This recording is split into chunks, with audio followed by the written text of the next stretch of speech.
Hi Raquel, good to see you. It's good to have you again. How was your week? It's been okay. A little chaotic at work. Really? But yeah.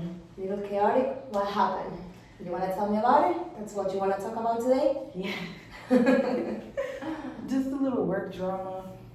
I'm having some issues with a newer coworker. Oh, okay. She's driving me insane. Drive you insane. What does she do? Well, I thought I was doing a very good job at being supportive, because she is new. I know what it feels like to be new in a space where, especially for the job, there's so much always going on.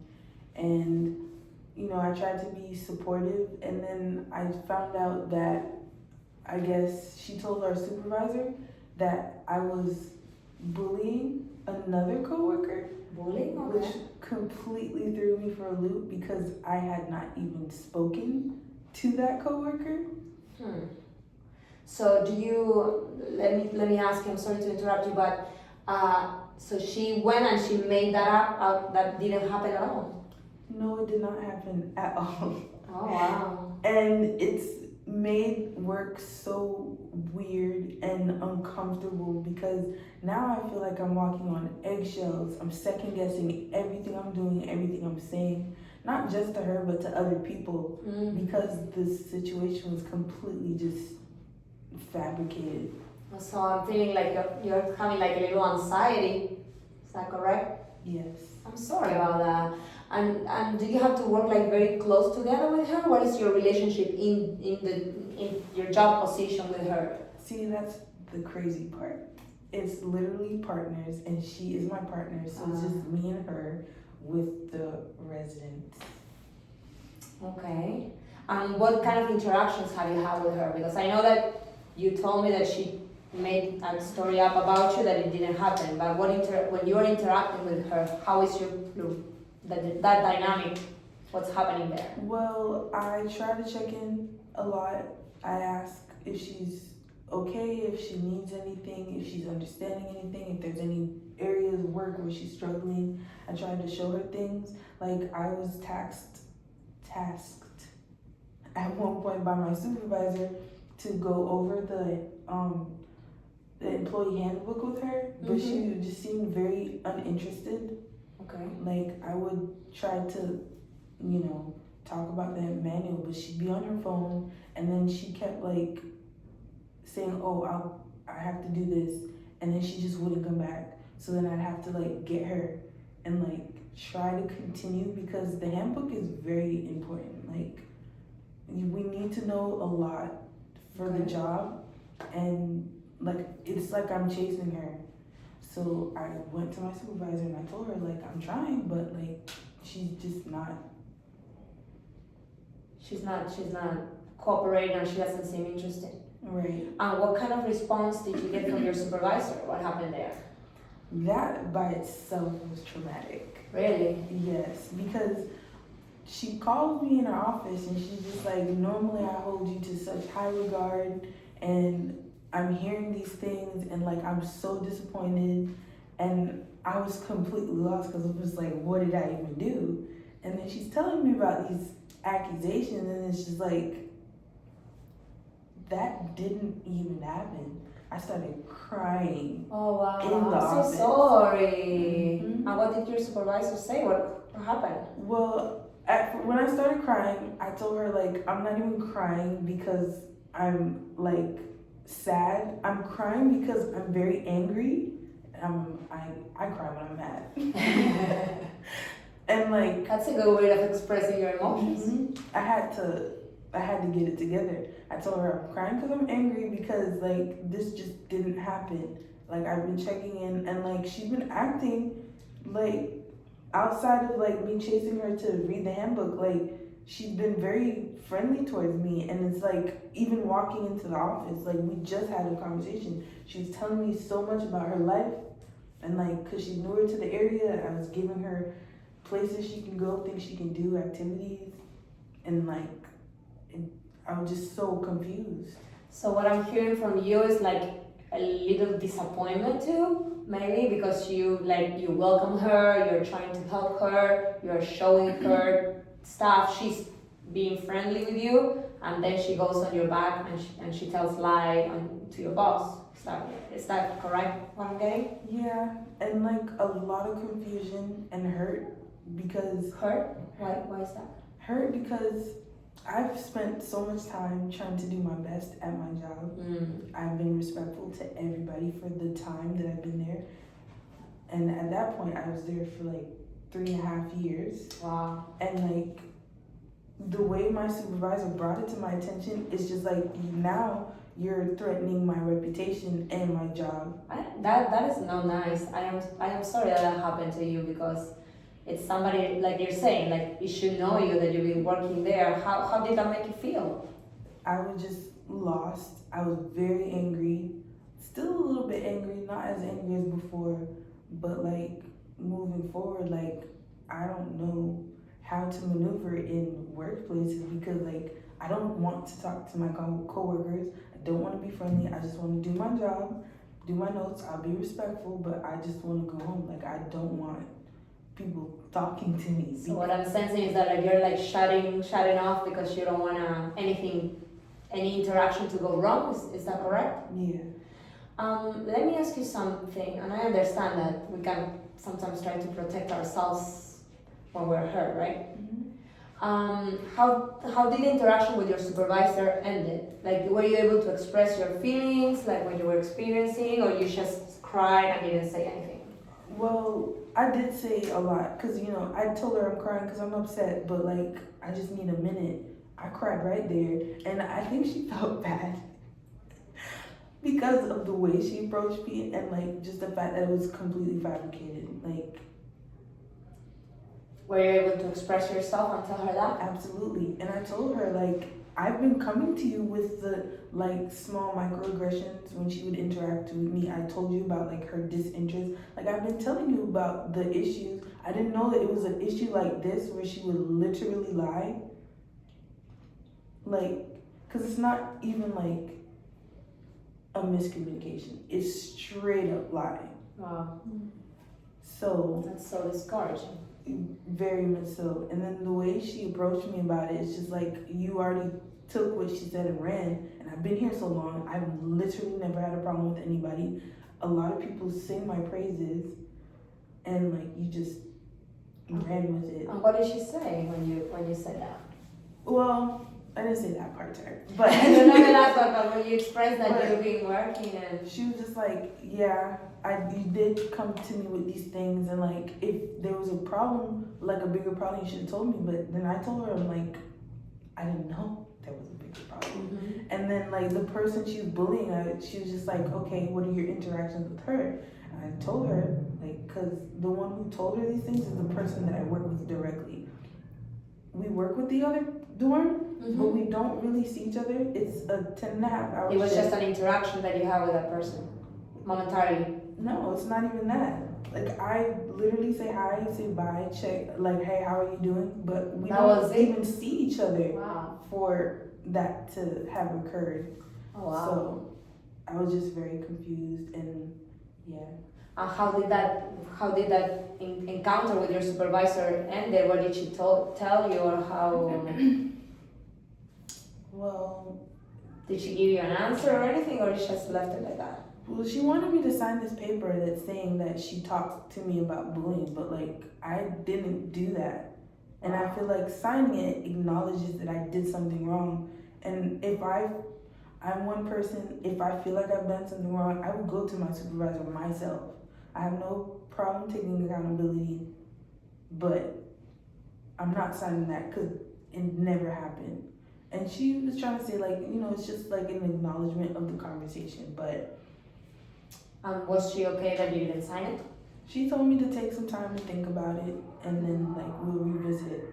But wow. And did you have an opportunity to talk to the person that supposedly you attacked, or what happened there?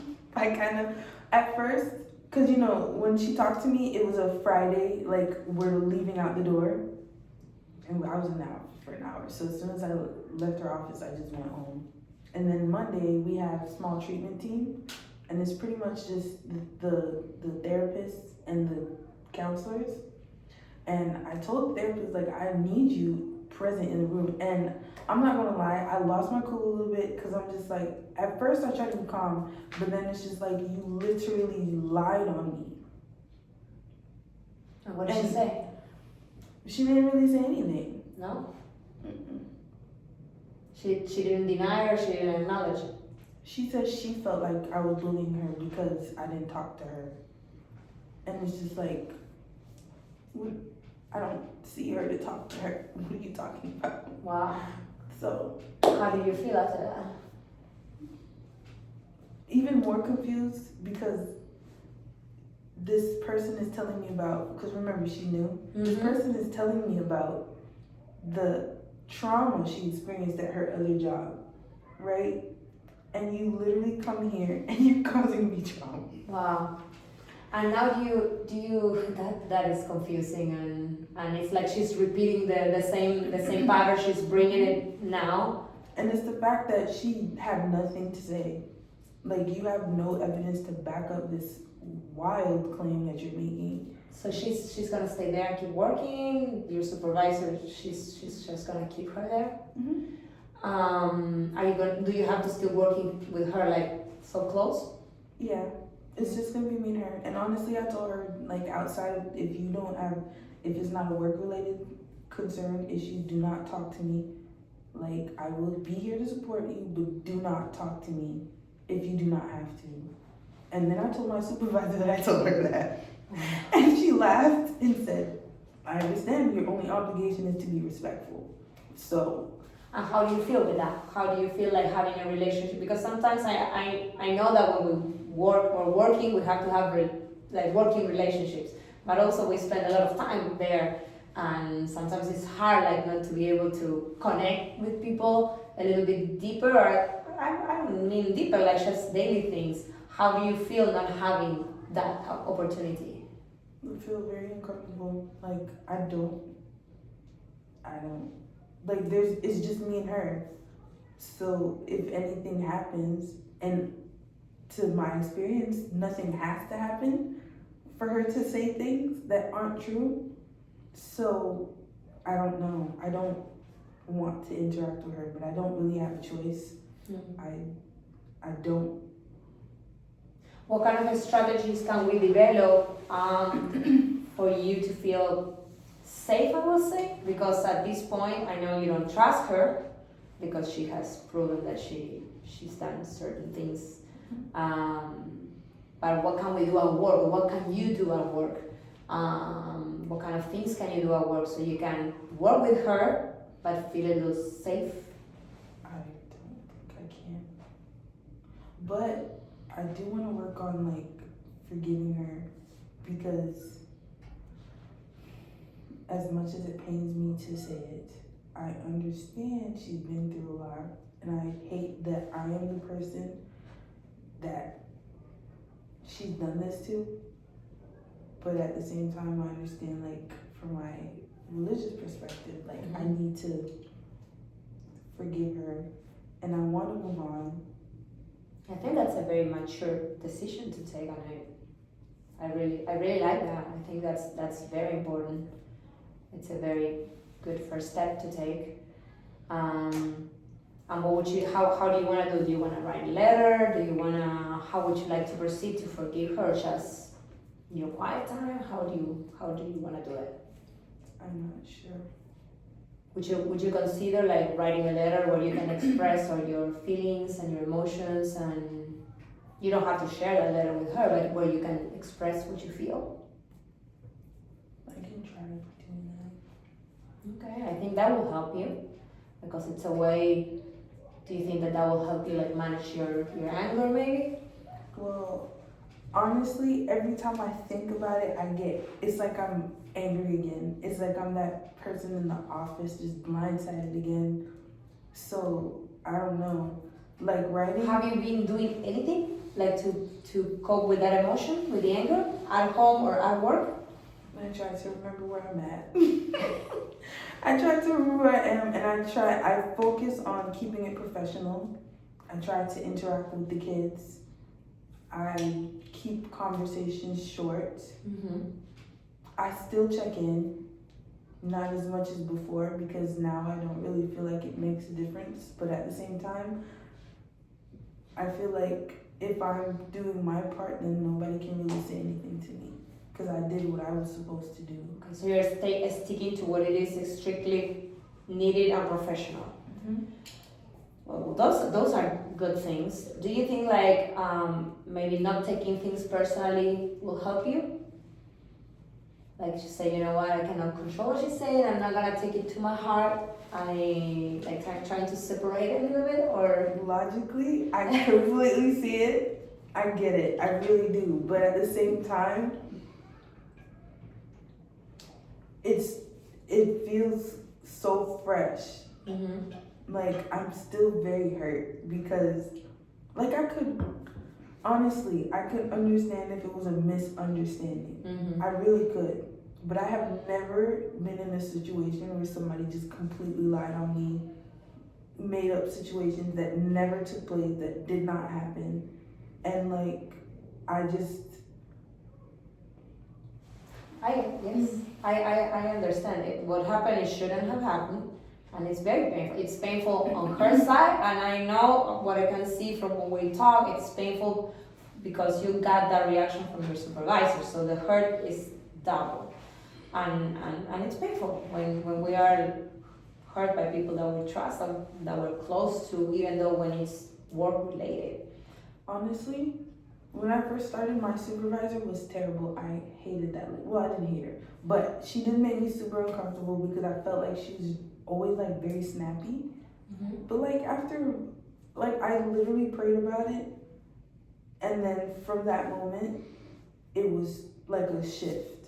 She was nicer to me, like, and I just said I'm gonna let it go, and she was nicer to me, and we moved forward. She's been very supportive. Like, honestly, I don't even remember that most of the time Mm-hmm. that we had, well, I can't even say we had a tumultuous relationship because it's just like, what are you doing? But, I don't know. I just feel like since we have been so good for so long, I feel like I deserve the conversation versus how she approached me. So that is also part of why I'm so angry at that person because you're stirring the pot and you're putting my job at risk. You're putting my relationships with my other coworkers at risk and my supervisor, and like you don't have anything to say about it. Yeah. So what I'm getting from you is like you've been working for so long with your supervisor, you overcame struggles and things with her, but even though she didn't give you like the chance like to honor that relationship, and she believes somebody that just made up a story, and she's not bringing really the truth to the table, and she's not only hurting you emotionally but also affecting your work. So what I see of all that we talk, I totally understand your pain, and I really like the steps that you're taking. So I would like if maybe during this week you can write these letters of forgiveness. I would like you do it for your coworker and also maybe for your supervisor, and so you can forgive, and you can, like you did before, let go, but do it now. And keep implementing like the boundaries, because what you're doing are boundaries, like keeping the conversation short, maybe having somebody there when you're talking to her about certain things. Mm-hmm. Do you think that those are things that you could try to implement during this week? Yes, I'm also going to try asking my supervisor to be present, like if the kids are not present. I think that's a very good idea. That will help you. That bringing somebody in the picture there, that will give you a support, and also having somebody else there will help you. Okay, so let's work on that, and we'll work more on that next week. Okay? Thank you. Thank you.